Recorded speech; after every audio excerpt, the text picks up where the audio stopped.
Hey, what's going on? I'm Matt O'Leary back with another video, and today we're going to be talking about the edge rushers and my expectations for them in 2020.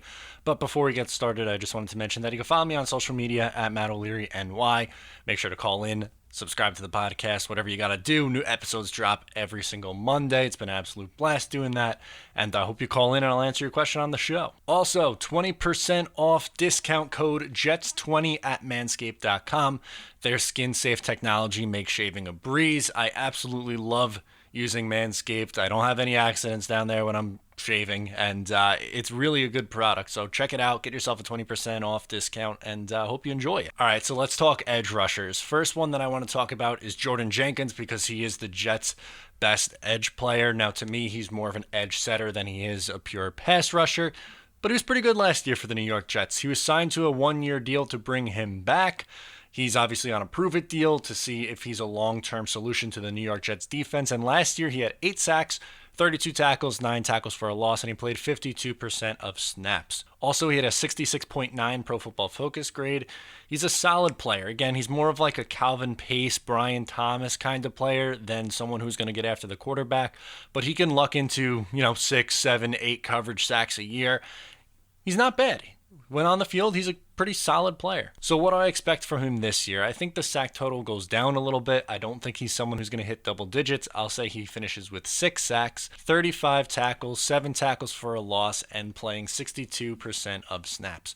Again, he's probably the Jets' best edge rusher, and he's fine. He's okay. He's not necessarily someone who's going to jump off the page and be a dominant force, but he's an okay starting caliber outside linebacker. The next guy that I want to talk about is who I'm going to assume is going to play on the other side. There's a laundry list of names of guys who could play on the other side across from Jordan Jenkins. I think Terrell Basham is the guy who's going to get the majority of the reps, though. He had 2 sacks, 33 tackles, 3 tackles for a loss in 54% of defensive snaps.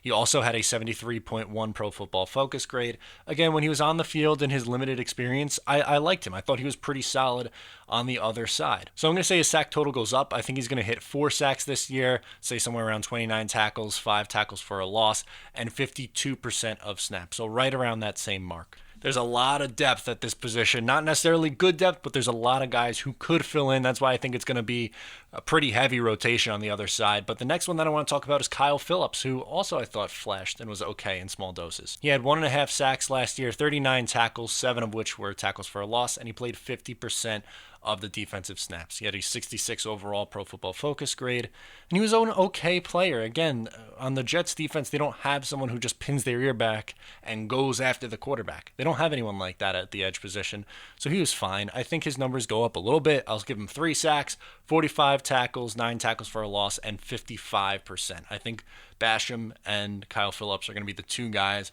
who are getting you a little bit more production based on last year. Next up, we're going to talk about Jabari Zuniga, the rookie 3rd rounder out of Florida. Last year at Florida, he only played in 5 games. He had 3 sacks, 6 tackles for a loss. He obviously was banged up most of last year, but I think he's going to be a rotational player for the New York Jets in 2020, and I don't know if he's ever going to be someone who is going to start and be a prototypical edge player. Maybe he's someone who's a Jordan Jenkins replacement long term, but I think he's probably more likely to be a rotational player. So I'll say 2 sacks, 22 tackles, 3 of which are going to be for a loss, and he'll play about 39% of snaps. Again, I don't expect a whole lot out of him in his rookie year. Again, I think he's more of a player who's going to be on the bench and get rotated in, but we'll see from the rookie Jabari Zuniga.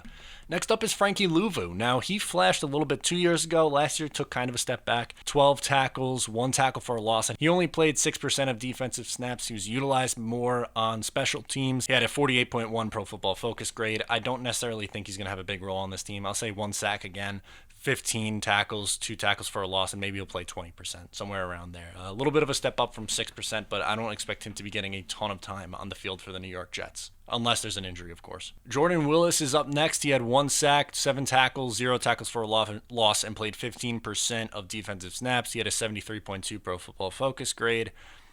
I don't really expect to see him on the field too much. I'm going to give him half a sack, 12 tackles, 1 tackle for a loss, and maybe 21% of defensive snaps. That might be a little bit on the high side. I don't think Willis is going to be a huge factor. He's pretty far down on the depth chart, and he would have to jump a few guys, and there'd have to be a ton of injuries for him to really get on the field. Same goes for Harvey Lange. He had 0 sacks last year, 16 tackles, 1 tackle for a loss, 9% of defensive snaps. He had a 58.9 Pro Football Focus grade. I don't really think he's going to do all that much on this team. I'll say 0 sacks again this year. Maybe 10 tackles, 0 for a loss, and I'll say maybe he plays 7%. I don't expect to see much of him this year. He's a borderline roster player in my eyes. The last guy I want to talk about is Bryce Huff, who was an undrafted free agent out of Memphis. He had 6.5 sacks last year, 33 tackles, 15.5 were tackles for a loss. He looked good at that level, and I am completely okay with the undrafted free agent flyer. Just with no preseason and very limited training camp, I think it's going to be extremely difficult for him to make the roster. If this was in any other year where there's a regular preseason, 4 games, and we would have seen a ton of him out on the field in the second half, maybe he has a shot to make the roster. I would say he's a long shot at this point. I know some people are confident in him. I think he's decent as a flyer. I just don't know how he's going to be able to jump up on the roster or on the depth chart enough in order to earn a roster spot. And it's unfortunate, but due to the COVID situation, I don't think he's going to make the roster. I'd be surprised. Maybe a practice squad player. So that'll do it for me. Thank you so much for tuning in today. Once again, I'm Matt O'Leary, and I'll talk to you next time.